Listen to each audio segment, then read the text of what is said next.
उत्सव की चिंता यही बनी रहती है। सब लोग बैठ जाओ।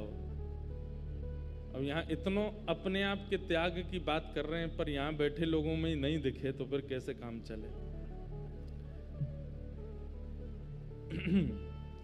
तो हमारे पूज्य महाराज जी अपने गुरुदेव भगवान, आपके स्वर तो पूरे विश्व में गूंजे हैं। हमारे परम पूजनीय श्री रसिक बिहारी दास बाबा, रसिका पागल बाबा, जिनके सुंदर भाव से पूरा ब्रजमंडल आनंदित हुआ है। उस जमाने में जब इतने आधुनिक यंत्र नहीं थे, उस काल में हमारे पूज्य महाराज जी ने अपने स्वर से बिहारी जी को और बिहारी जी के जनों को जहां जहां तक थे भारत में, विदेशों में, वहां वहां तक अपने स्वर से सबको खींच लिया।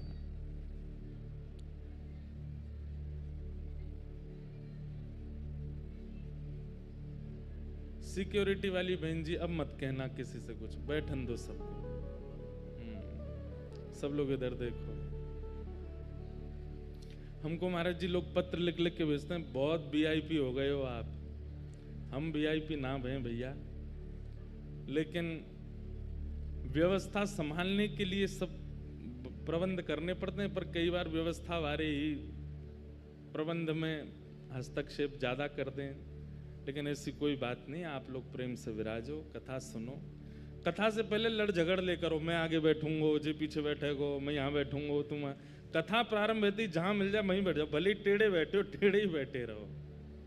उसी को ही त्याग मान लेना कि चलो ब्रज में कछु त्याग करना चाहिए, हमने अपने सुख को त्याग कियो, कथा सुनवे के काजे कियो,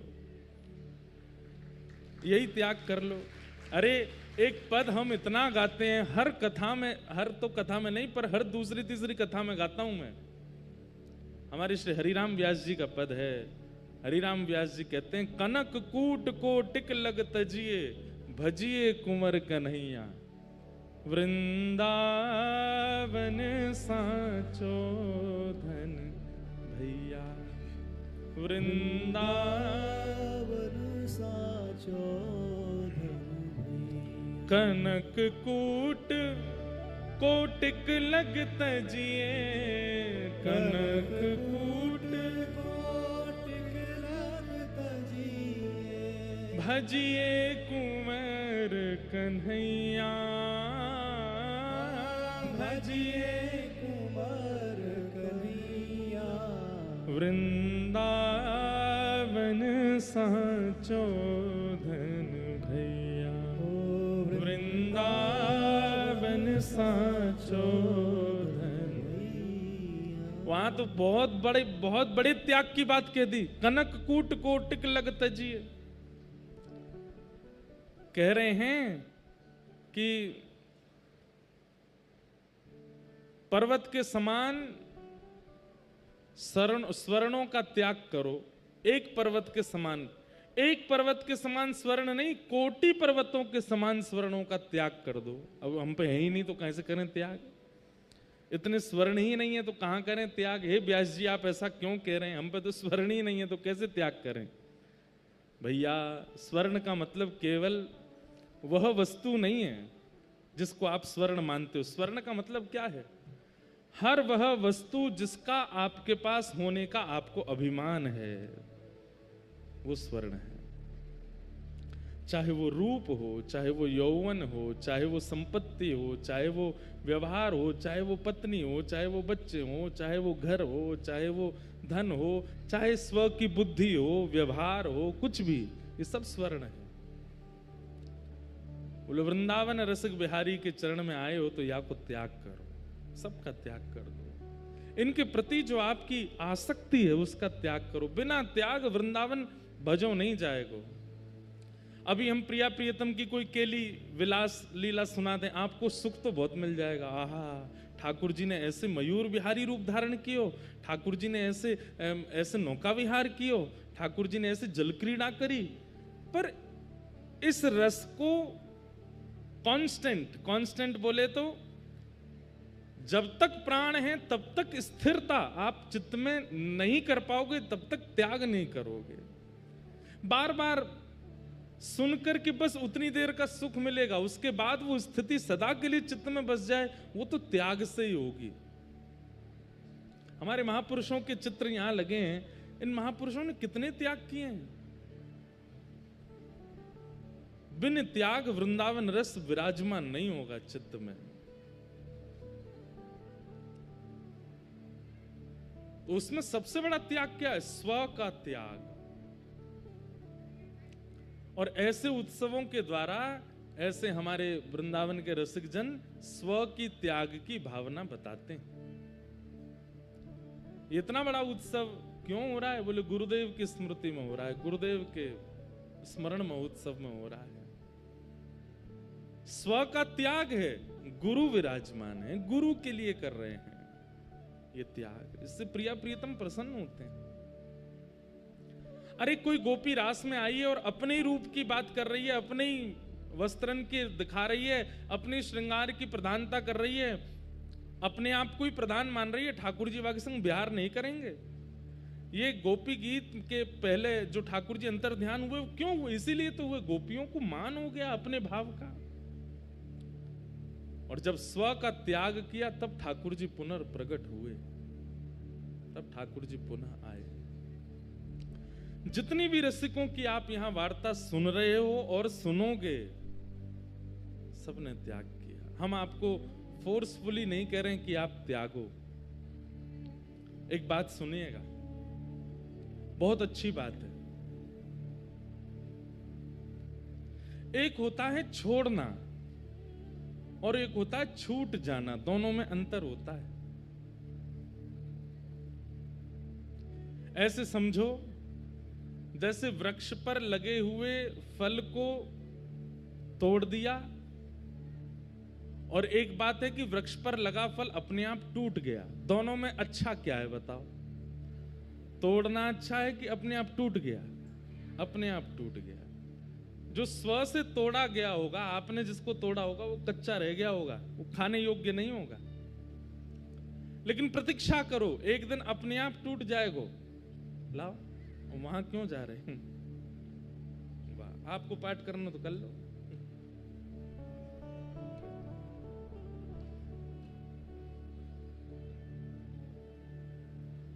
क्या बता रहे थे हम? एक होता है तोड़ना और एक होता है टूटना। दोनों में श्रेष्ठ क्या है? टूटना। ऐसे एक होता है छोड़ना और एक होता है छूटना। दोनों में श्रेष्ठ क्या है? छूटना, छोड़ना नहीं। आपको हम यहां बैठे बैठे कह रहे हैं कि त्याग करो, त्याग करो, त्याग करो, त्याग करो, त्याग करो, और फिर आप मन में विचार करो, ठीक है घर जाकर के इसको त्यागेंगे, उसको त्यागेंगे, उसको। ये नहीं है त्याग। त्याग का मतलब किसे कहते हैं? त्याग करना नहीं पड़ा, त्याग हो गया। अब इच्छा ही नहीं हो रही है उसके प्रति। एक होती है इच्छा तो बहुत हो रही है, पर महाराज जी ने मना किया, करना नहीं है। वो त्याग नहीं, वो त्याग से वृंदावन प्राप्त नहीं होगा। अपने आप हो जाए, आचार्यों की कृपा से, गुरुजनों की कृपा से अपने आप हो जाए। और उसके लिए क्या करना पड़ेगा? बोलो नाम का आश्रय लो, रसिक जनों की वाणी सुनो, वृंदावन समय समय पर आते जाते रहो, प्रयास करो कि वो सब चित्त में विराजमान हो। धीरे धीरे धीरे धीरे फिर उसी के प्रभाव से अपने आप छूटेगा, अपने आप मन। अभी आपको रसगुल्ला खिला दिया जाए तो आपको जीव को स्वाद आ जाएगा, कैसा है? मीठा है। हम सत्य बात कह दें, आप अन्यथा मत लेना। वृंदावन रस जादना चढ़ गयो ना अंदर, वादना रसगुल्ला खवा दियो तो वा को स्वाद नहीं पतो चलेगो, अनार खवा दियो तो वा को स्वाद नहीं पतो चलेगो, और कोई ने महाराज नमक झोंक दियो मुख में, वा को स्वाद नहीं पतो चलेगो। फिर तो जो मिल जाए वही में सुख है। वृंदावन रस एक बार लग गए तो फिर ऐसी स्थिति ये गोपियों की हो चुकी है ब्रज वृंदावन में।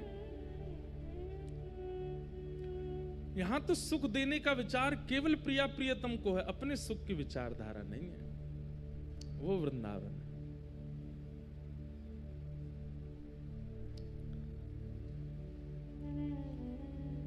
कनक कूट कोटिक लगत जिए भजिए कुंवर कन्हैया। आतुर वन में व्यास पुकारे, आतुर वन में व्यास पुकारे, आतुर वन में व्यास पुकारे, आतुर वन में व्यास पुकारे। है कौरसिक सुनैया वृंदावन साचो धग भैया, श्री वृंदावन साचो भैया। हमारे श्री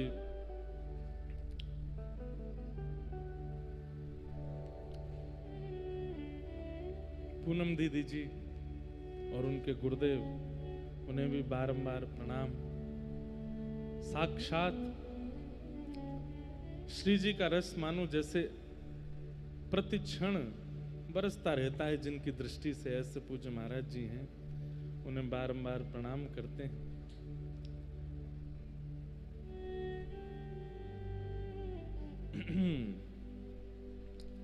बोलो वृंदावन बिहारी लाल की। सब लोग सावधानी से सुन। वृंदावन रसिक त्रयी, वृंदावन में 3 रसिकाचार्यों को प्रधान रूप से श्री नाभा जी ने भक्तमाल जी में स्मरण किया और इन्हें बड़े प्रेम से आदर के साथ रसिक त्रयी की उपाधि दी जाती है। और तीनों ही हरि हैं, इसलिए रसिक त्रयी भी हैं, हरित त्रयी भी हैं।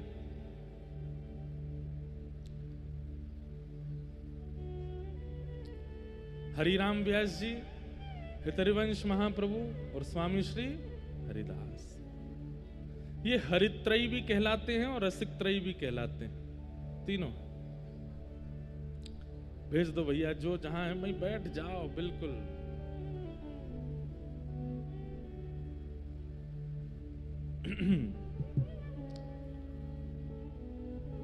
हमारे नाभा जी जब भक्तमाल जी की रचना कर रहे थे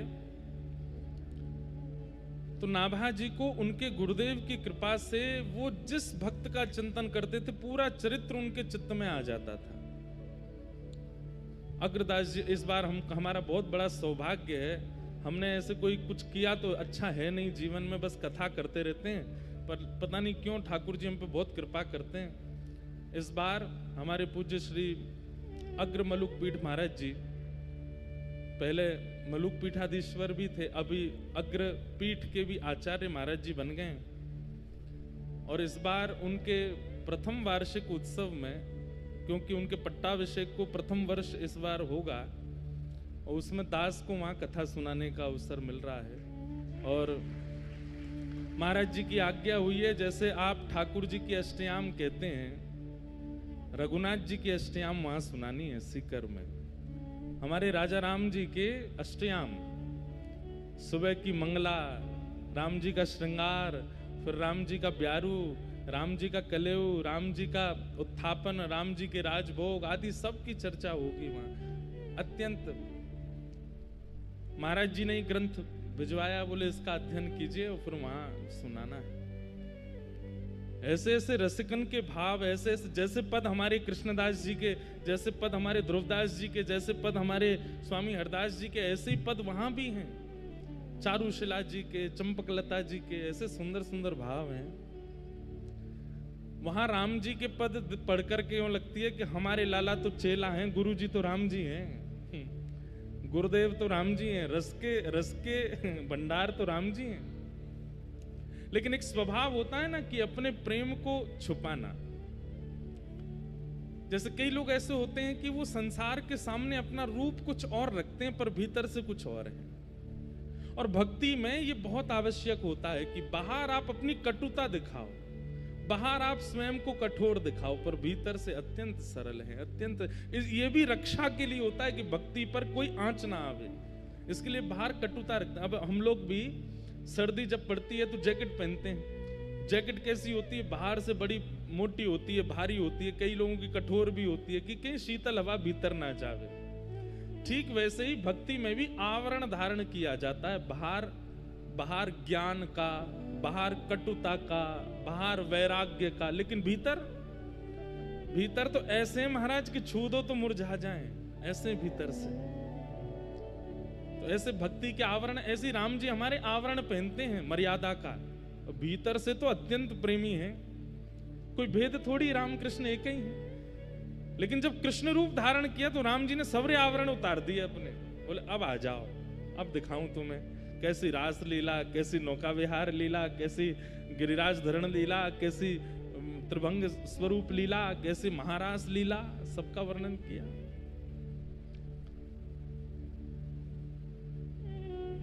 तो श्री नाभा जी, उनके गुरुदेव श्री अग्रदास जी महाराज की उन पर कृपा हुई और उनको बैठे बैठे ही सब रसिकों के चिंतन होते थे, और जिसका चिंतन होता था वो तुरंत एक छप्पे लिख करके भक्तमाल जी में उनका पूरा चरित्र, एक ही छप्पे में पूरा चरित्र लिख देते थे। ये उनकी विशेषता थी। और ज्यादा से ज्यादा 6-7 अक्षर में ही एक लाइन में पूरे शब्द आते थे, और बहुत विशेष किसी भक्त की चर्चा करनी होती थी तो 9 अक्षर का प्रयोग करते थे। लेकिन भैया सबका वर्णन कर दिया, ये वृंदावन रसिक त्रयी उनके चित्त में नहीं आए। और इस बात से नाभा जी बड़े परेशान हो गए। अपने गुरुदेव से बोले कि गुरुदेव, मेरे चित्त में दक्षिण के भक्त आ गए, मेरे चित्त में उड़ीसा के भक्त आ गए, मेरे चित्त में बंगाल के भक्त आ गए, मेरे चित्त में गुजरात के भक्त आ गए, मेरे चित्त में राजस्थान के भक्त आ गए, संपूर्ण भारत के भक्त आ गए, लेकिन भक्ति का प्रवाह जहां से होता है, ऐसे वृंदावन के भक्त मेरे चित्त में क्यों नहीं आ रहे?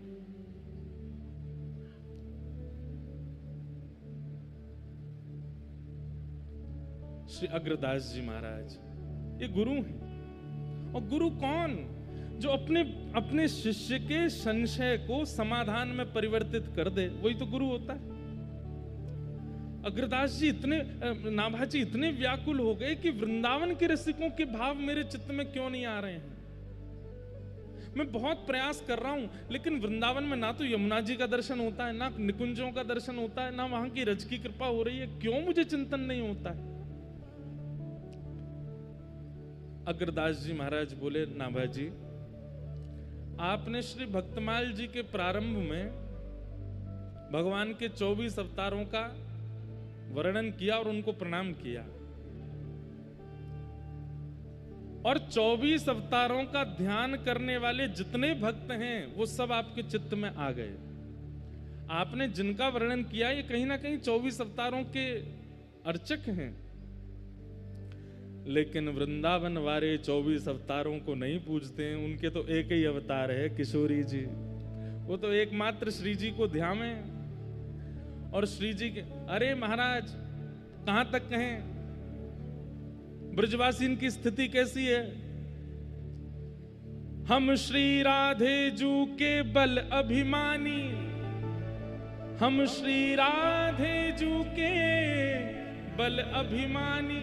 वो कैसे बल का अभिमान? टेढ़े रहे मोहन रसियासों, बोलत अटपटी वाणी। ठाकुर जी से क्या कहते हैं?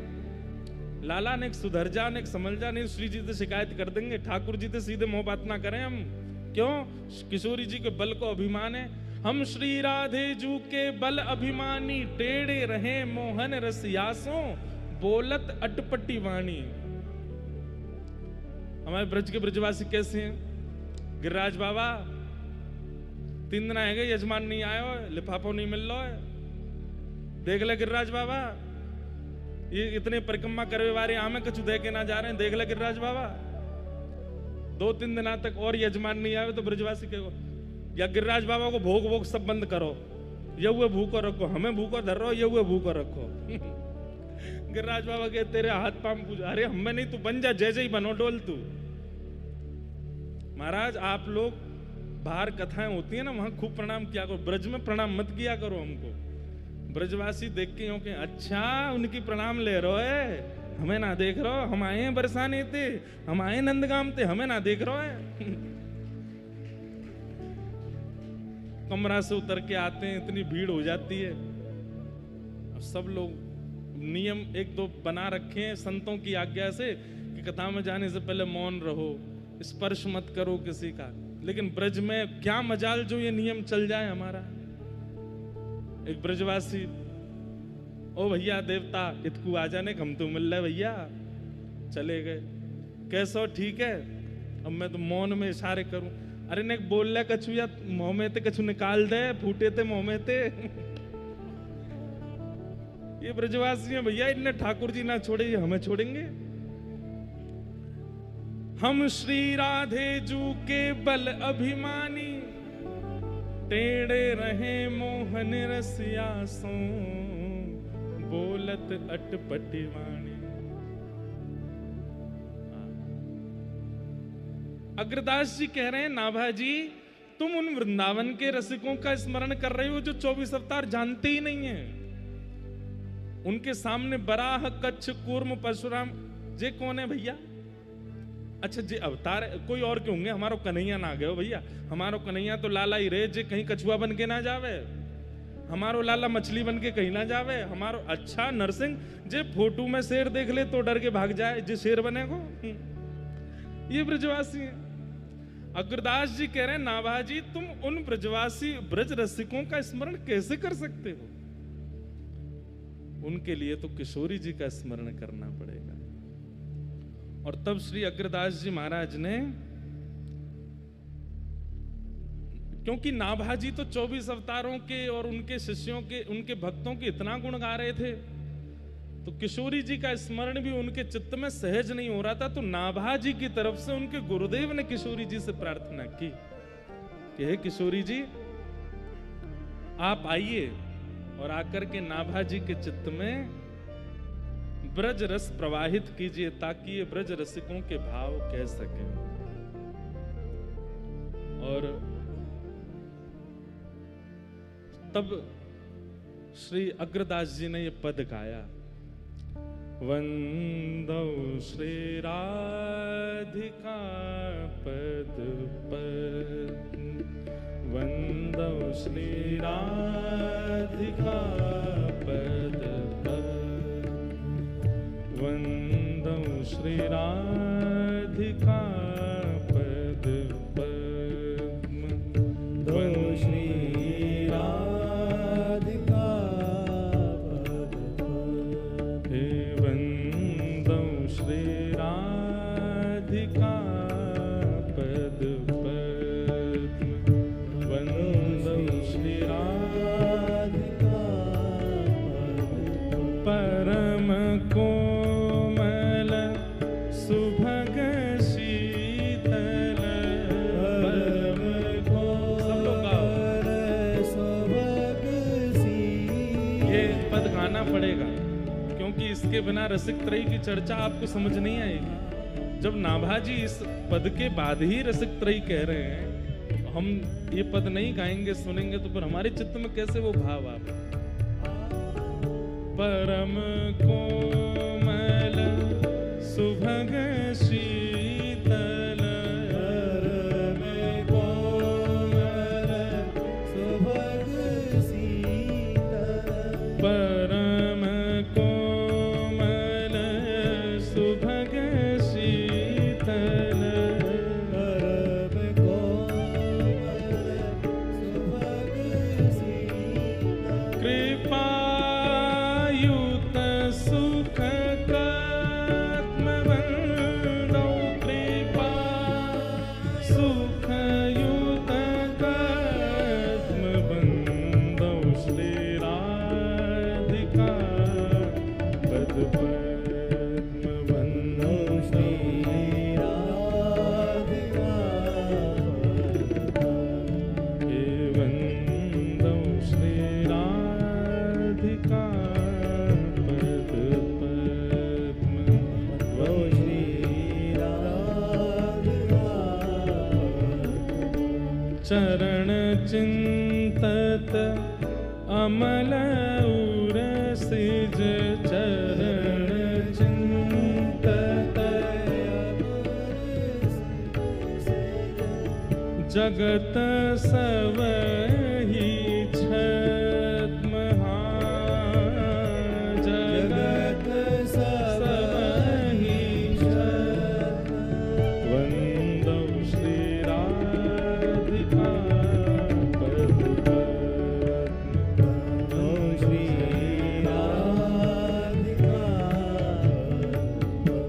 भाल पर अक्षर अनायास भाल पर अक्षर अनायास सोहे होत पर सत रदम सोहे होत पर सत कृष्ण लंकृत स्वहस्त पूजन कृष्ण लंकृत स्वहस्त पूजन निगमनूपुर रम्य निगमनूपुर वंदौ श्री राधिका पद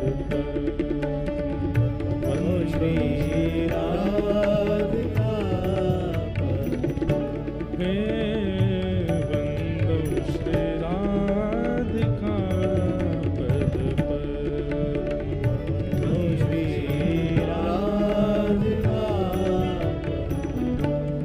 हे वंदौ श्री राधिका पद वंदौ श्री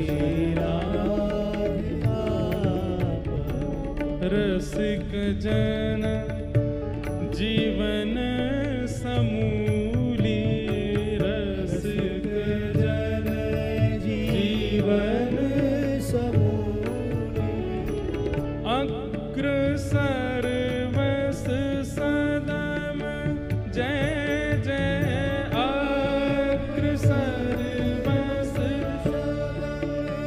वंदौ श्री राधिका वंदौ श्री राधिका वंदौ श्री राधिका पद वंदौ श्री राधिका वंदौ श्री राधिका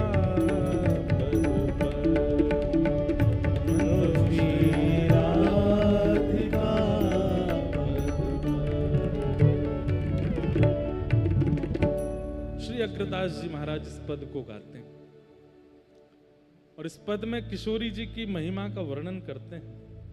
मानो सूक्ष्म भाव से अग्रदास जी नाभा जी को किशोरी जी का परिचय दे रहे हैं, जो कि सहज नहीं है किशोरी जी के भाव बताना किसी को। पर यहां पर कुछ भावों में जैसे वर्णन किया है कि कृष्ण पूजन निगम नूपुर रदम, बोले किशोरी जी के चरणों की महिमा तो हम बाद में बताएंगे। किशोरी जी के जो नूपुर हैं उनकी नित्य पूजा करते हैं श्री कृष्ण। क्यों? क्योंकि जब वो नूपुर बजते हैं तो उनसे निगम यानी कि वेद प्रकट होता है। जब श्यामाजू चलती हैं तो समस्त वेद वेदांत की ऋचाएं नूपुर की ध्वनि से प्रकट होती हैं। ऐसी किशोरी जी हैं। ऐसे किशोरी जी को हम बारंबार वंदन करते हैं। रसिक जन जीवन समूली, जो रसिक जनों का जीवन ही केवल किशोरी जी हैं। उनका नाम है, उनका दर्शन है, उनकी उपासना, उनकी लीला है। जैसे हमारा जीवन जल है, हमारा जीवन अन्न है, हमारा जीवन एसी है, हमारा जीवन बेड है, हमारा जीवन घर है, कमरा है, धन है। रसिकों का जीवन केवल और केवल श्यामा प्यारी। नाम उन्हीं का, ध्यान उन्हीं का, कथा उन्हीं की। हमारे सागरिया बाबा आपने दर्शन किए होंगे। अगर वो कथा में आ गए तो और कोई विषय बोल नहीं सकता मैं कथा में। वो पीछे से ही मेरे को इशारा करते आते हैं, क्यों? राधा रानी का नाम बोलो, राधा रानी की कथा सुनाओ। एक जगह में कथा में आ गए तो रुक्मणी विवाह का प्रसंग, एक तो आए भी बिल्कुल विपरीत प्रसंग में। अब रुक्मणी विवाह का प्रसंग सुनते ही उनने ऐसे आंख मीची। मैंने कहा भाई बाबा भांडीर वन राधा कृष्ण विवाह सुनाओ। मैंने की बाबा कथा में तो वो कथा कर लियो, बाद में पहले वो सुनाओ। अब सुनाया जितना हमको याद था। रात में कथा के बाद में मुझसे बोले कल मैं आऊं कथा में। मैंने की बाबा आइयो, क्यों नहीं आओगे? मैं तभी आऊंगा जब ब्रज लीला सुनावेगो। मैंने कल तो द्वारिका लीला है। बोले नहीं सुनो, फिर मैं नहीं आऊंगा। अब मैं बड़ी रसिक जन नहीं आवे तो भी अच्छा नहीं लगे, आवे तो वो कथा का क्रम पूरा दूसरा। मैंने की बाबा आज देख लियो, द्वारिका लीला मत सुनाइयो, ब्रज लीला ही सुनाइयो। मैं ठीक है। आए तो ब्रज लीला, ब्रज में भी किशोरी जी सहित ठाकुर जी के दर्शन, उसके अलावा कुछ नहीं। ऐसे महापुरुष। तो यहां अग्रदास जी क्या कह रहे हैं? रसिक जन जीवन समूली। बोले जैसे संसारी व्यक्ति के लिए जीवन जीने के लिए जो जो आवश्यकताएं होती हैं, ऐसे रसिक शब्द जिनके आगे लिखा है उनका जीवन केवल और केवल श्री राधा, उसके अलावा कुछ नहीं। हमारे श्री नाभा जी ने रसिक छाप हरिदास की, स्वामी श्री हरिदास जी के आगे रसिक शब्द की छाप रखी है। बोले क्यों? बोले इनका जीवन केवल किशोरी जी है और कुछ नहीं, ये जानते ही नहीं है और कुछ भी। वेदों में क्या लिखा है, मंत्र क्या कहते हैं, ग्रहण कैसा होता है, सूतक किसे कहते हैं, पातक क्या होता है, अरे एकादशी भी नहीं पता है। हमें ना पता हो, हम अपने प्रिया प्रियतम को भूखा रखेंगे तो प्रेम से पावेंगे चकाचक। तो जिनके जीवन समूली ऐसी श्री किशोरी जी हैं, उनको हम प्रणाम करते हैं। अग्र सर्वस सदम। और जैसे ही इस पद का गायन पूर्ण हुआ, श्री नाभा जी के चित्त में सबसे पहले प्रकट हुए श्री हितरवंश महाप्रभु। आहा, सुंदर पीली पाग पहनी है, उर्धपुंड लगाया है, सुंदर केसर युक्त चंदन है, पतला दुबरा सा बदन है, अत्यंत सुंदर के सौभाग्य मूल्य श्री हितरवंश महाप्रभु दिखे। तभी देखते हैं कि महाप्रभु जी के पीछे चलते चलते कौन अरे अरे देखो ये कौन? बोले स्वामी श्री हरदास जी महाराज आ रहे हैं। और तभी श्री नाभा जी को तीसरा दर्शन हुआ। बोले कौन? बोले रसिक श्रोमणी, वृंदावन रस को खूब गाया जिन्होंने, ऐसे श्री हरिराम व्यास जी चलते हुए आ रहे हैं। और इन तीनों को मानो आशीष देती भई अत्यंत सुकुमारी श्री किशोरी जी, हमारी प्राण वल्लभा, हमारे प्राण वल्लभ श्री कृष्ण की प्राण वल्लभा श्री किशोरी जी के दर्शन होते। जब तक किशोरी जी को वंदन नहीं किया, रसिक त्रयी नाभा जी के चित्त में प्रकट नहीं हुई। और जो अनन्य निष्ठा है, अनन्य विश्वास है, उसी का प्रमाण है। उनकी कृपा से मुझे सब दिखता है। और अंत में सूरदास जी कहते हैं, इस कलिकाल में गुरु के प्रति अखंड विश्वास करने के अलावा आपके पास दूसरा कोई साधन नहीं है अपने आप को, अपनी गति को सुधारने का। साधन और नाहिया कली में, साधन और नाहिया कली में, जासो होत निवेरो भरोसो दृढ़इन चरण के। 2 लाख नाम जप करते हैं आप, लेकिन अपने गुरु के प्रति विश्वास डगमगाता है। आपका 2 लाख नाम जप 2 नाम के समान भी नहीं है। लेकिन आप केवल एक माला ही कर पाते हैं, लेकिन अपने गुरुदेव के प्रति पूर्ण विश्वास है, उनकी आज्ञा के प्रति बिल्कुल ऐसा भाव आता है कि साक्षात ठाकुर जी बोल रहे हैं, तो आपकी एक माला ही बहुत है। सूरदास जी से किसी ने कहा कि गुरुदेव कृपा से ही कलयुग में जीवन निवारण होगा, इसका कोई प्रमाण है? तो सूरदास जी के तो मोते बड़ो प्रमाण, सूर कहाँ कहे दुविध आंधरो, सूर कहाँ कहे दुविध आंधरो, बस मेरी गति कैसे भई, बिना मोल को चेरो भरोसो दृढ़इन चरणन के रो, दृढ़इन चरणन केरो भरोसो, दृढ़इन चरणन के। भैया हमारी बात को आप केवल एक प्रवचन मात्र सुनकर के मत ले जाया कीजिए। इस बात पर आप अटूट विश्वास कर लिए कि गुरु कृपा में बहुत बड़ी सामर्थ्य है।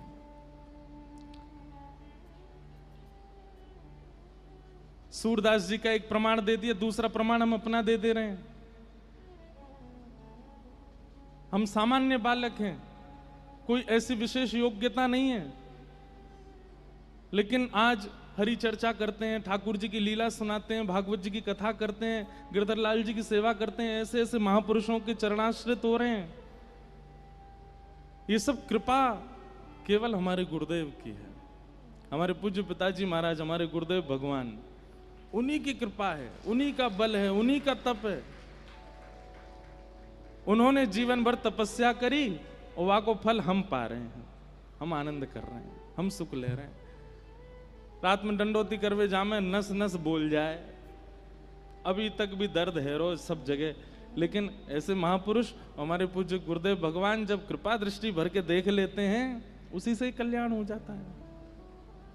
एक बार भैया विश्वास करके देख लो इस बात पर, क्योंकि हम इस बात पर इतना प्रकाश इसलिए डाल रहे हैं, कहीं ना कहीं गुरु निष्ठा में हम लोग निपुण नहीं हैं, इसीलिए हम लोगों को कहीं ना कहीं संशय होता है भगवत प्राप्ति में, विलंब हो रहा है भगवत प्राप्ति में।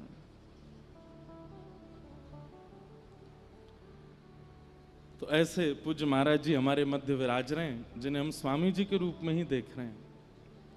महाराज जी का सुख तो हमको मिलता है, लेकिन 7:30 बजे के बाद पूज्य महाराज जी के मानसी सेवा में जाने का समय होता है। आज कथा विलंब से हुई है, महाराज जी थोड़ी देर विराज के जाएंगे, पर संभवतः अगर विश्राम विलंब तक हुआ तो फिर महाराज जी के पुनः दर्शन होंगे, फिर से महाराज जी पधारेंगे। अब ये देख लो कि भाई जिनको आप चरित्र भी सुनेंगे थोड़ी देर में, वो यहीं विराज रहे हैं, वहां यहीं बैठे हैं, यहीं विराज रहे हैं। आसुधीर उद्योत कर रसिक छाप हरिदास की, जुगल नाम सोनेम जपत नित कुंज बिहारी, युगल नाम सोनेम जपत नित कुंज बिहारी, अब लोकत रहे केल सखी सुख के अधिकारी, अब लोकत रहे केल सखी सुख के अधिकारी, गान कला गंधर्व श्याम श्यामा को तोषे, उत्तम भोग लगाए मोर मरकट तिम पोषे, नृपति द्वार थाड़े रहे दर्शन आसा जास की, आसुधीर उद्योत कर रसिक छाप हरिदास की, श्री आसुधीर उद्योत कर रसिक छाप हरिदास। स्वामी जी की लीला सुनने के लिए हम आप सब लोग बैठे हैं। मन में भाव आता है कि जब श्री नाभाजी महाराज भक्तमाल में श्री हितरवंश महाप्रभु का चरित्र कहते हैं, ठीक स्वामी जी से पहले ये तीनों रसिकों के चरित्र एक के बाद एक हैं। पहले हरिवंश महाप्रभु, फिर स्वामी श्री हरदास जी और श्री हरिराम व्यास। तो हितरवंश महाप्रभु के चरित्र में स्वामी जी कहते हैं, श्री हित हरिवंश गुसाई की गुसाई भगत की रीत सकृत को जाने। सकृत मतलब एक। हरिवंश महाप्रभु की प्रेम लक्षणा भक्ति को इतने लोग सुन रहे हैं, पर किसी एक को ही समझ में आया होगा 2 दिनों में। लेकिन स्वामी जी हरदास जी की में तो एक भी नहीं कहा। बोले स्वामी जी के लीला भाव को समझना सबके चित्त की, क्योंकि उन्होंने जो कुछ भी भाव रखे वो आपके हमारे लिए है ही नहीं, वो प्रिया प्रियतम के लिए है। परसों महाराज जी के संग बैठे थे तो महाराज जी कहते हैं कि उस समय में आचार्यों की गोष्ठी हुई और सब आचार्य एक साथ बैठे और सबने अपने अपने प्रीति भाव के उद्गार प्रकट किए कि हरिवंश जी का प्रेम कैसा है, हरिराम व्यास जी की रीति कैसी है, इनकी रीति कैसी है, उनके मन का भाव कैसा है, उनके मन का विलास कैसा है। लेकिन स्वामी जी के मन की कोई नहीं जान पाया। तब सबने स्वामी जी से प्रार्थना की कि हे स्वामी जी, आपके हृदय का जो भाव है ठाकुर जी के प्रति, आपकी भक्ति की रीति कैसी है। तो स्वामी जी कहते हैं जो जो आप सबके मन के प्रेम भाव हैं वही हमारे हैं। मतलब इतना गोपनीय रखा स्वामी जी ने कि उसको कभी प्रकट नहीं होने दिया, उसका कभी उजागर नहीं होने दिया। कौन है स्वामी जी? श्री ललिता जी के स्वरूप हैं हमारे श्री स्वामी जी महाराज। ललिता जी कौन? जो साक्षात निकुंज की, हमारे स्वामी जी की परंपरा में कहें कि भाई निकुंज की चाबी कौन के पास है? श्री ललिता जी के पास है। ललिता जी अगर रीझ जाएंगी तो निकुंज में प्रवेश मिलेगा, नहीं तो नहीं मिलेगा। इसीलिए श्री हरदास कुंज बिहारी, श्री हरदास कुंज बिहारी, श्री हरदास।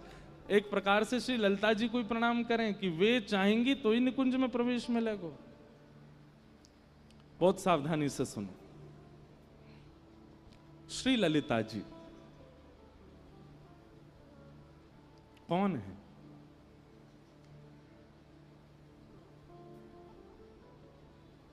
ठाकुर जी के नित्य गोलोक धाम में एक बार ठाकुर जी किशोरी जी से बोले, हे श्यामाजू, आपको आज मैं श्रृंगार करूं? तो किशोरी जी बोली, या से बड़े सुख का है सके हमारे का, आप करो श्रृंगार। और ठाकुर जी जैसे एक अर्चक सेवा करता है ना अपने ठाकुर की, ऐसे ठाकुर जी सेवा करते हैं किशोरी जी की। अच्छा नेक मुकु समय दो, स्वयं गए हैं वन में जाकर के पुष्प तोड़ करके ला रहे हैं, स्वयं जा रहे हैं कुमकुम तैयार कर रहे हैं, स्वयं जा रहे हैं चंदन घिस के ला रहे हैं, स्वयं जा रहे हैं पोशाक निर्माण करके लाए हैं, श्री जी को धरानी आज श्रृंगार करना है किशोरी जी को। और ये सब देख करके किशोरी जी के हृदय में इतना प्रेम उमड़ रहा है कि श्याम सुंदर स्वयं सेवा के सब प्रकल्प बना रहे हैं। निज कर गूथ सुमन के गजरा, निज कर गूथ सुमन के गजरा, ये अपने ही हाथ पहरावत हैं, अपने ही हाथ पहरावत है। तू है सखी बड़ भाग बड़ी, गोपाल तेरे घर आवत है। तू है सखी बड़ भाग बड़ी, गोपाल तेरे घर आवत है। तू अपनो श्रृंगार करत है, तू अपनो श्रृंगार करत है। ये दर्पण हाथ दिखावत है, दर्पण हाथ दिखावत है। तू है सखी बड़ भाग बड़ी, नंदलाल तेरे घर आवत है। तू है सखी बड़ भाग बड़ी, नंदलाल तेरे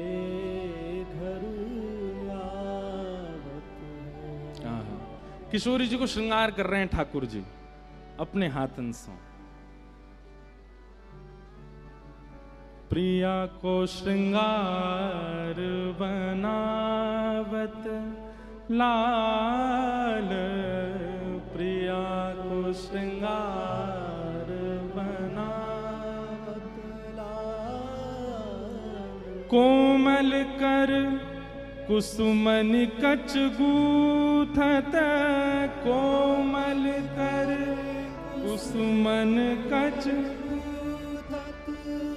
मृगमद आण रचित सछुपावत, मृगमद आण रचित सछुपावत, अंजन मन रंजन नखबर करी, अंजन मन नखबर रंजन करी, चित्र बनाई बनाए रिझावत, चित्र बनाई बनाए रिझावत। श्री प्रिया जी के केश गूंथ रहे हैं और केश गूंथ करके वहां में सुंदर सुंदर पुष्प पधरा रहे हैं, मुखमंडल पर पत्रावली को श्रृंगार कर रहे हैं और सुंदर सुंदर चित्रण की पत्रावली बना करके श्री प्रिया जी को रिझा रहे हैं। बार बार प्रिया जी कह रही है नेक मुंह को दिखाओ, तो बोले नेक डट जाओ, पहले पूरा श्रृंगार होन दो। आंखन में अपने हाथन से काजल ऐसे तत्पर है करके प्रिया जी तो केवल नेत्र खोल के श्याम सुंदर की तत्परता देख रही हैं, बिल्कुल माने एक क्षण के लिए भी कोई एक श्रृंगार को भाव भी बिलग नहीं है जाए, सब बिल्कुल एक रस हो। इतनी निष्ठा इतनी तत्परता से प्रिया जी को श्रृंगार कर रहे हैं ठाकुर जी, देख करके किशोरी जी मन मन मुस्कुरा रही हैं। और फिर श्रृंगार करने के बाद कहा कर रहे हैं, लेत बलाए भाए अति उपजत, लेत बलाए अति उपजत, रीझ रसाल माल पहराए, रीझ रसाल माल पहराए, अति आतुर आसक्त दीन भय, अति आतुर आसक्त दीन भय, चितवत कुंवर कुंवरी मन भाए, चितवत कुंवर कुंवरी मन भाए। अरे कौन कौन पे रीझ गए हो पता ही ना चल रही। श्रृंगार भयो किशोरी जी को बलियां ले रहे हैं ठाकुर जी, माला पहना रहे हैं ठाकुर जी, पर ठाकुर जी की ये सब लीला देख करके किशोरी जी उन पर रीझ रही हैं, किशोरी जी उन पर आसक्त रह रही हैं। आहा। श्री सरस दास सुख निरख निहाल भय, सरस दास सुख निरख निहाल भय, गई निशानव नव गुण गावत, गई निशानव नव गुण गावत। आज निकुंज में प्रिया जी को श्रृंगार लाला कर रहे हैं, ऐसो श्रृंगार कियो। अब प्रिया जी बड़ी आतुर है, मुंह को दिखाओ तो मैं कैसो श्रृंगार धराए हो। लेकिन ठाकुर जी जैसे होवे ना कि कोई वस्तु बड़े मन से बनाई हो, तो कई बार बाल स्वभाव ऐसा होवे कि मेरे बनाई वस्तु या कुछ जितना हो सके मैं ही आस्वादन कर लूं और कोई नहीं देखे। ठाकुर जी कह रहे हैं मैं आपको भी नहीं देखने दूंगा, मैं ही देखूंगा बस, आज आप कैसी लग रही हो। प्रिया जी बोली नहीं, मुंह को दिखाओ कैसा स्वरूप है। तब ठाकुर जी एक विशाल दर्पण लेकर के आए प्रिया जी के आगे, और जैसे ही वस्त्र हटायो, आहा अभी तक तो श्याम सुंदर पर रीझ रही किशोरी जी, लेकिन जैसे ही दर्पण में अपनो स्वरूप देखो और अपने स्वरूप में अपने ही आंखन के काजल को देख रही, अपने नेत्र नहीं देख रही हैं, आंखन में जो काजल लगो है वह काजल में ये सोच रही है श्याम सुंदर ने अपने हाथन से लगाया है। अपने मुखमंडल पर पत्रावली जो चित्रकला बनी है वह चित्र को देख करके सोच रही है श्याम सुंदर ने ऐसे हाथ घुमा करके चित्र बनाए हैं। अपने केशन को देख करके विचार कर रही है ये सुंदर गूथे श्याम सुंदर ने, ये पुष्प तोड़ के श्याम सुंदर लाए। अपनो रूप देख करके किशोरी जी ऐसी आसक्त भई कि बिना पलक झपकाए अपने ही रूप को देख रही हैं। ठाकुर जी बोले, श्री जी है गयो, दूर हट जाओ, मुंह देखन दो। अपने ही रूप को देख रही हैं और इस छवि को देख के ठाकुर जी रीझ रहे हैं, वाह आज अपने ही रूप पे बारी बारी जा रही हैं और अपने ही रूप के प्रतिबिंब की बलैया किशोरी जी ले रही हैं। ठाकुर जी बोले, जय हो बलिहारी हो श्री जी। तब किशोरी जी के मन में आयो कि श्याम सुंदर के द्वारा रचित श्रृंगार सदैव मेरे नेत्रन के सामने रहे, वाक्य लिए कहा करूं। तब आपने अपने प्रतिबिंब को देख करके ही मन में भाव प्रकट किया, हे ललिते तुम कितनी सुंदर हो। और जैसे ही ये भाव श्री जी के मन में प्रकट भयो, ठाकुर जी मन के भाव को समझ गए और वही समय श्री ठाकुर जी के द्वारा प्रिया जी को जो श्रृंगार किया और वह प्रिया जी के श्रृंगार को जब प्रतिबिंब में किशोरी जी ने देखो, वही प्रतिबिंब को स्वरूप श्री ललिता जी के रूप में प्रकट है गए। भैया विचार करवे वाली बात है, पूरे विश्व को अपने पे आसक्त करके रखे काम, लेकिन वह काम को भी अपनी मोहिनी मूरत पर आसक्त कर ले मदन मोहन श्री कृष्ण। और वो श्री कृष्ण भी जिनकी रूप माधुरी पर छके रहे में, वो हैं हमारी प्रिया जी। और वो प्रिया जी भी जा रूप को देखवे के काजे ठाकुर जी को भी पीछे कर दें, वो है श्री ललिता जी, वो है हमारी श्री ललिता जी। और वही श्री ललिता जी हम सब पर कृपा करवे के काजे श्री वृंदावन में स्वामी श्री हरदास जी महाराज के रूप में प्रकट भई हैं, कुंज बिहारी हरिदास। तो ये हैं श्री ललिता जी। अब होड़ है गई, प्रिया जी कहें ठाकुर जी कहें, दोनों ठाकुर जी हो के मैंने श्रृंगार कियो, मैंने रज रज के करो, आदि आदि सब भाव। किशोरी जी कहें कछु भी हो रूप तो मेरो ही है। अब ललिता जी कौन की हैं या पक्ष में, दोनों में भाव उमड़न लगे। तभी ललिता जी ने मन में विचार कियो कि आप दोनों तो नित्य केली करो, वामे हमारो सुख है। और श्री प्रिया प्रियतम की नित्य केली के लिए फिर ललिता जी में से ही सब अष्ट सखियां प्रकट है गई और निकुंज को निर्माण भयो। तो यही श्री ललिता जी स्वामी श्री हरदास जी के रूप में प्रकट भई। हमारे नाभा जी कह रहे हैं, श्री आसुधीर उद्योत कर रसिक छाप हरिदास के। श्री आशुधीर जी से आपने गुरु दीक्षा ग्रहण करी, ऐसे स्वामी श्री हरदास जी को रसिक छाप प्रदान कौन ने करी है? हमारी प्रिया जी ने, हमारी किशोरी जी ने स्वामी जी को रसिक की छाप दी है। रसिक शब्द को मतलब कहा है, रसिक शब्द का मतलब जिसकी सर्वांगीण इंद्रियां रोम रोम केवल प्रिया प्रियतम के विलास का ही सुख लेना चाहे, वो रसिक है। आगे श्री नाभा जी कहते हैं, निप्रति द्वार ठाड़े रहे दर्शन आशा जास की। बड़े बड़े राजा द्वार पर खड़े रहते हैं, पर स्वामी जी महाराज तो निरंतर केवल प्रिया प्रियतम के सुख विलास में रहते हैं, वही उनको सुख है। ऐसे श्री रसिक हैं श्री स्वामी जी महाराज।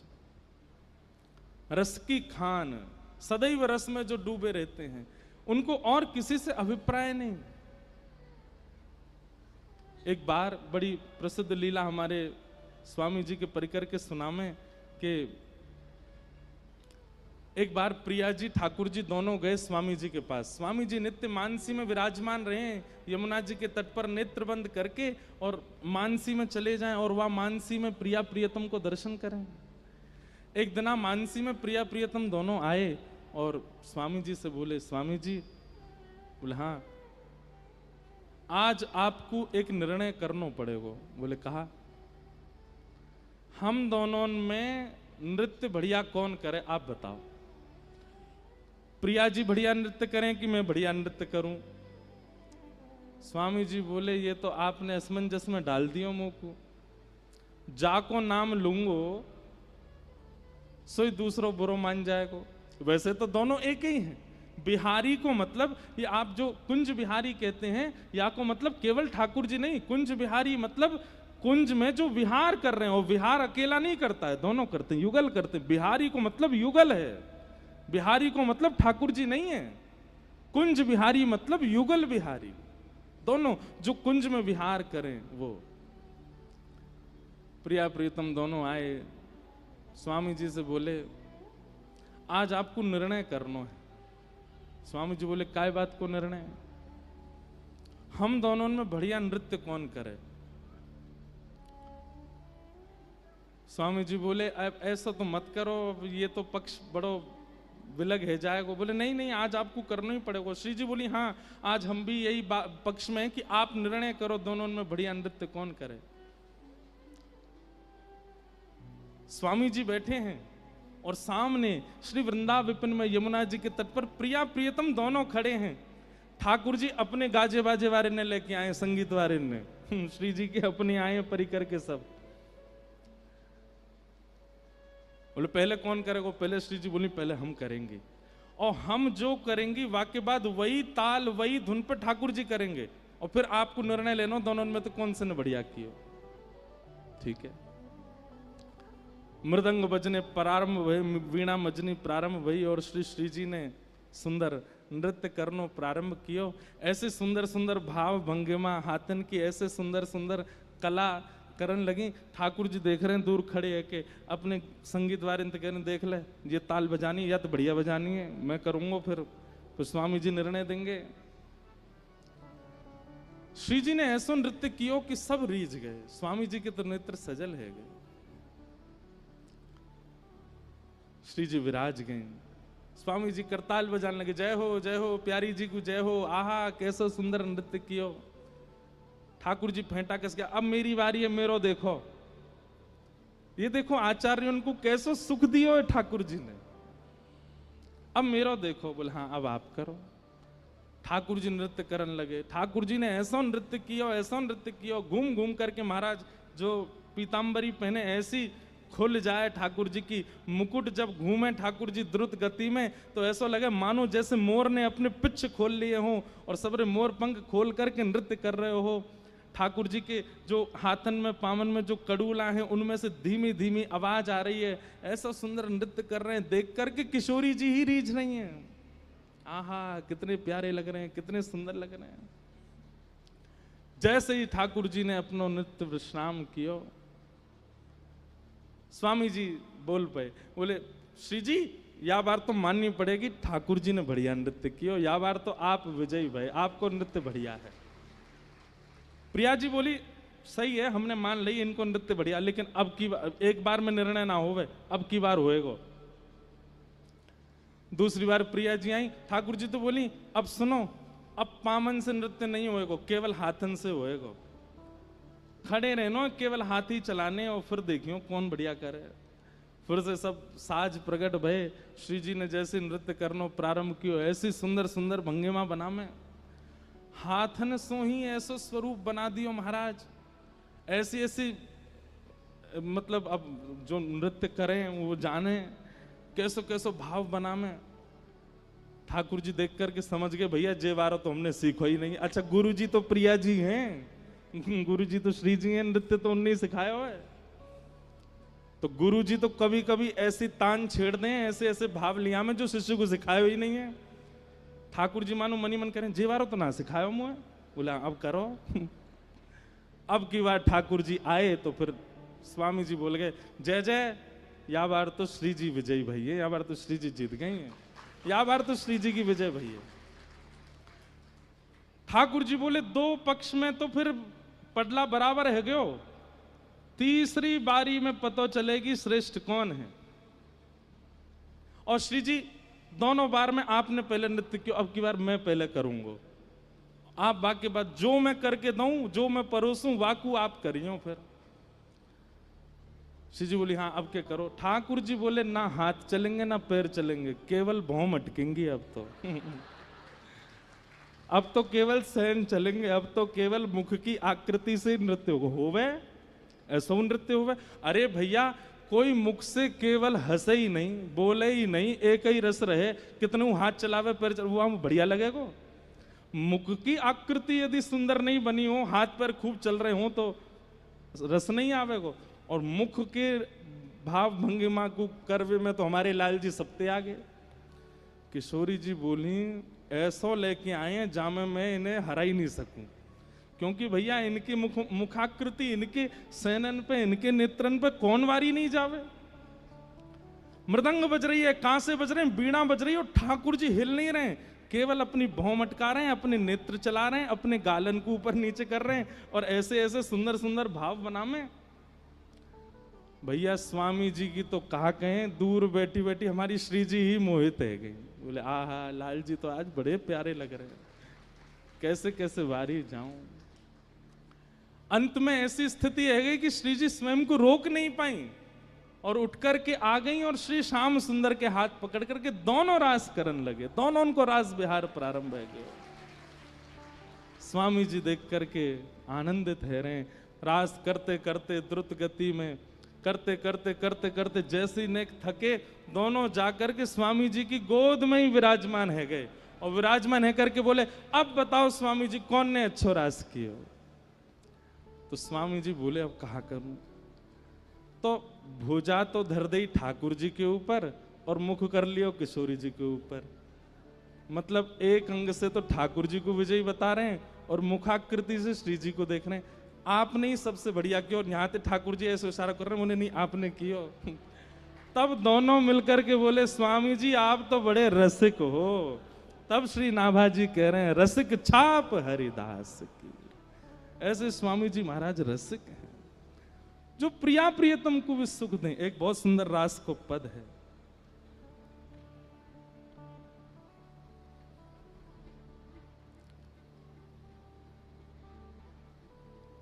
देश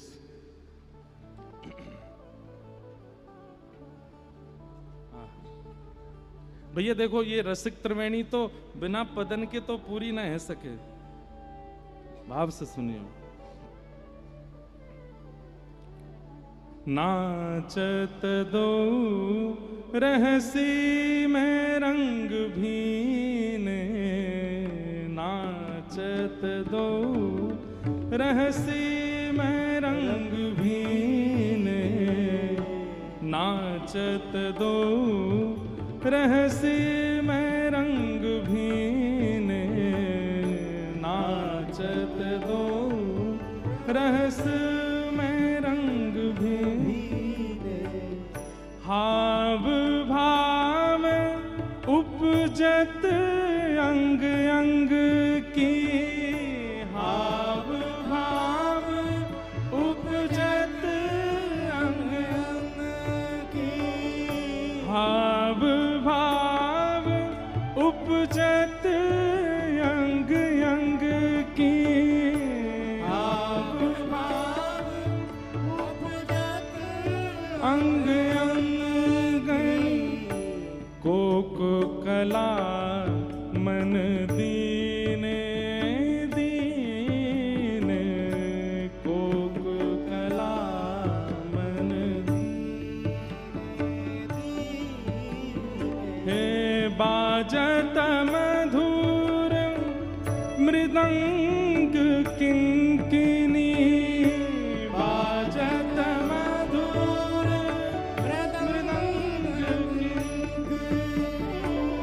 ऐसो भाव मानो कि या क्रिया के बाद दोनों प्रिया प्रियतम स्वामी जी को ही ले गए हैं और श्री स्वामी जी ललिता जी के रूप में प्रकट है गए हैं और अब महारास है रहे हो है। सब अष्ट सखियां आ गई हैं, स्वामी जी मध्य में प्रिया प्रियतम के हाथ पकड़े हैं और मध्य में यमुना पुलिन पर महारास है रहे हो है, सुंदर रास कर रहे हैं।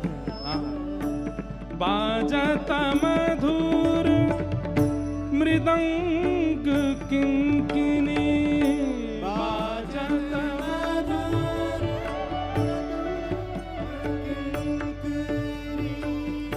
नूपुर ताल नवीने नवीने, नूपुर ताल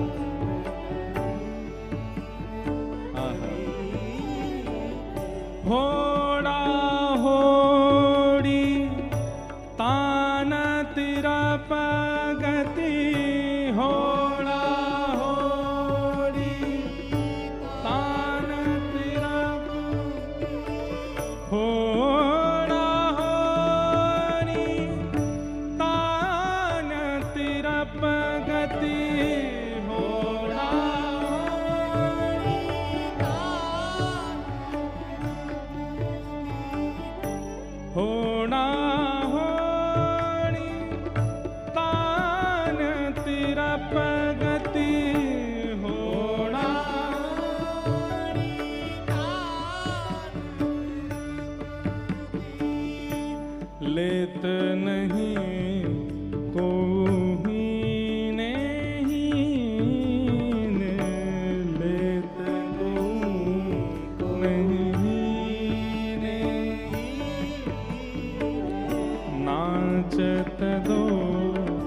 रहस्य में रंग भीन नाचत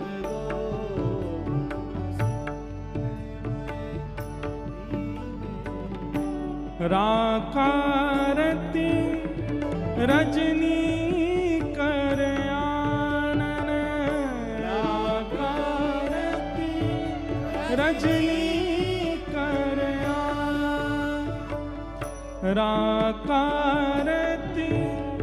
रजनी कर आनन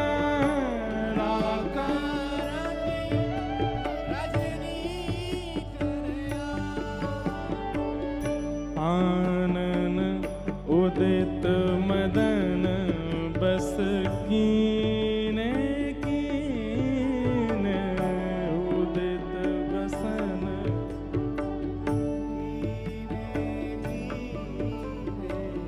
रीझ रीझ भगवत की स्वामिनी रीझ रीझ भगवत की रीझ रीझ भगवत की स्वामिनी रीझ रीझ भगवत की स्वामिनी लाल अंक भर लीने लीने लाल अंक भर हे नाचत दो रस में रंग भीन नाचत दो रस में रंग भीन रीझ रीझ भगवत की स्वामिनी रीझ रीझ भगवत की स्वामिनी रीझ रीझ भगवत की स्वामिनी रीझ रीझ भगवत की स्वामिनी लाल अंक भर लीने लीने लाल अंक भर लीने लीने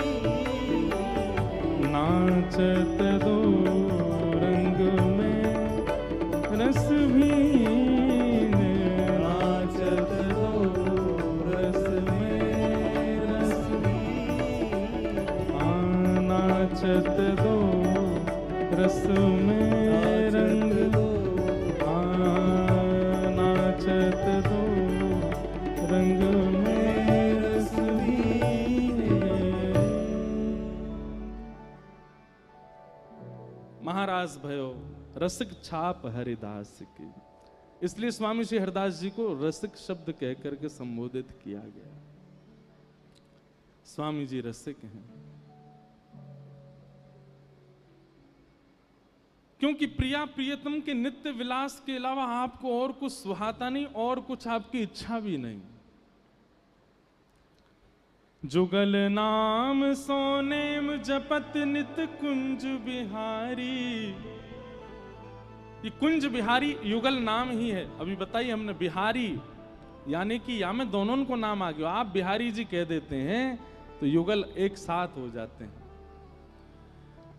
अवलोकत रह केल सखी सुख के अधिकारी। और निरंतर क्या करते हैं, केवल मानसी में बैठ करके ठाकुर जी की नित्य केली का दर्शन करते रहते हैं। गान कला गंधर्व श्याम श्यामा को तोषे। स्वामी जी महाराज गायन में बहुत निपुण हैं, वो गायक हैं ऐसी बात नहीं। गायक तो तानसेन है, तानसेन को जो सिखाते हैं वो स्वामी जी हैं। एक बात यहां पर ये कह दें तो ऐसी बात सिद्ध हो जाए कि स्वामी जी महाराज गायक नहीं है, स्वामी जी महाराज गंधर्व नहीं है। जो गायक और गंधर्वों को भी बना देते हैं वो स्वामी जी महाराज हैं। गान कला गंधर्व श्याम श्यामा को तोषे। अब यहां पे एक बात, श्याम श्यामा को तोषे, किसी का गायन लोक रंजन के लिए होता है, किसी का नृत्य लोक रंजन के लिए होता है, कोई स्वरूप धारण लोक रंजन के लिए करता है। पर स्वामी जी तो स्वर का आस्वादन केवल प्रिया प्रियतम के लिए करते हैं। प्रसिद्ध कथा है, अकबर एक बार तानसेन से बोले, हमें लगता है कि तुमसे बढ़िया गायक पूरे विश्व में नहीं होगा। बहुत ध्यान से सुनिएगा। तो तानसेन ने एक सरोवर था पास में, उसमें उंगली बोर करके बाहर निकाली तो एक बिंदु गिरी। बोले, मेरा गायन तो इस बिंदु के समान है, मेरे गुरुदेव इस सरोवर के समान है। स्वामी श्री हरदास जी महाराज। तो अकबर बोला, ये तो देखो हर शिष्य का स्वरूप होता है, वो अपने गुरु की ज्यादा ही महिमा गाता है। तानसेन बोले, मैं झूठी महिमा नहीं गा रहा हूं, मैं वास्तविकता कह रहा हूं, हमारे गुरुदेव सामान्य नहीं है। अकबर बोला, तो मैं तो तब मानूं जब मैं खुद सुनूं। तानसेन बोले, ऐसे तो बिल्कुल मत चले जाना, वो कभी नहीं सुनाएंगे, क्योंकि वो संसार को थोड़ी सुनाते हैं। एक बात हम अपनी कथा में कहते हैं, बहुत ध्यान से सुनना है। हमारे सामने दीदी बैठी हैं, भैया बैठे हैं, हमारे आज भी पराग जी आए हैं और हमारे कृष्ण भैया बैठे हैं। सब स्वर से सबको रिझाते हैं, विशेष रूप से प्रिया प्रियतम का भाव रखते हैं। अब तो हमारे विपराग जी भी किशोरी जी को खूब रिझाते हैं, लाडली जी को खूब मनाते हैं अपने स्वर से खूब। एक बार कहीं कह रहे थे कि अब तो महाराज जी भजन भी मैं प्रिया प्रियतम का स्मरण करके ही गाता हूं, और कभी कई हमारे जो इनके प्रेम वाले भजन है ना, प्रेम वाले भजन जो संसार के दिल टूटे लोग गाते हैं, अगर वो भी कई बार प्रिया जी को स्मरण करके गा दिए जाएं तो कोई अतिशयोक्ति नहीं है, उसमें भाव प्रकट हो जाता है। तो एक बात हमारी सुनिएगा, हमने इतने रसिकों के चरित्र पढ़ लिए, सुन लिए, अभी कोई बहुत नहीं पढ़ लिए, पर जितने पढ़ लिए उससे एक बात हमें समझ में आ गई कि ठाकुर जी को गायन बहुत प्रिय है। स्वयं नहीं गाते ठाकुर जी, गाते हैं, बहुत अच्छा स्वर है ठाकुर जी का, लेकिन ठाकुर जी को सुनना बहुत अच्छा लगता है। नरसिंह मेहता वो केदारा गा देते हैं तो ठाकुर जी ऐसे दौड़ के आते हैं जैसे मानो 56 भोग धराए हो नरसिंह ने, लेकिन ठाकुर जी को प्रिय लगता है। मीराबाई, सूरदास, कृष्णदास, कितने भक्त हुए ऐसे, सबने गा गा करके ठाकुर जी को रिझाया। यहां से एक बात सिद्ध है जा भैया, सब साधन एक तरफ, और यदि आपके पास सुंदर कंठ है तो वो भाव एक तरफ। साधन से व्यक्ति जितनी देर में ठाकुर जी को प्राप्त करेगा, कंठ से व्यक्ति उससे पहले ठाकुर जी को प्राप्त कर लेगा। अरे ये सब महापुरुष सामने बैठे हैं, ये लोग जब अपने भाव निमग्न होकर के संकीर्तन में जाते हैं ना, प्रवेश करते हैं, तो साक्षात प्रिया प्रियतम विहार करते दिखने लगते हैं सामने। गायन बहुत प्रिय लगता है ठाकुर जी को। तो तानसेन बोला, ऐसे तो बिल्कुल मत जाना, क्योंकि हमारे गुरुदेव भगवान जो हैं वो तो प्रिया प्रियतम को रिझाने के लिए गाते हैं, राजा फारा इनको नहीं सुनाते। वो संसार का व्यक्ति चाहे पूरी संपत्ति चरणों में धर दे, तो हमारे गुरुजी एक स्वर नहीं लगाएंगे। तो अकबर बोला, तो हमको क्या करना पड़ेगा? बोले, हमारे सेवक बन के चलो, हम अपने गुरुजी को प्रणाम करने जाएंगे, तुम हमारे दास, तंबूरा उठा करके चलो संग में। लेकिन अकबर सुनने का इतना राजी था, वो मान गया, बोले मैं दास बन के चलूंगा, पर अपने गुरुजी को सुनवाओ। तो तंबूरा उठा करके सेवक बन करके तानसेन का बादशाह अकबर वृंदावन आया, रूप बदल करके फटे पुराने से कपड़े पहन के तंबूरा उठा रखा है, जी हजूर करता चल रहा है तानसेन को। क्यों? स्वामी जी को सुनना है। निधिवन राज में जैसे गए, श्री कुंज बिहारी लाल जी की सेवा चल रही है, स्वामी जी महाराज सेवा कर रहे हैं। तानसेन को आते देख स्वामी जी बोले, बैठो, सेवा चल रही है, ठाकुर जी कुछ गाओ, सुनाओ।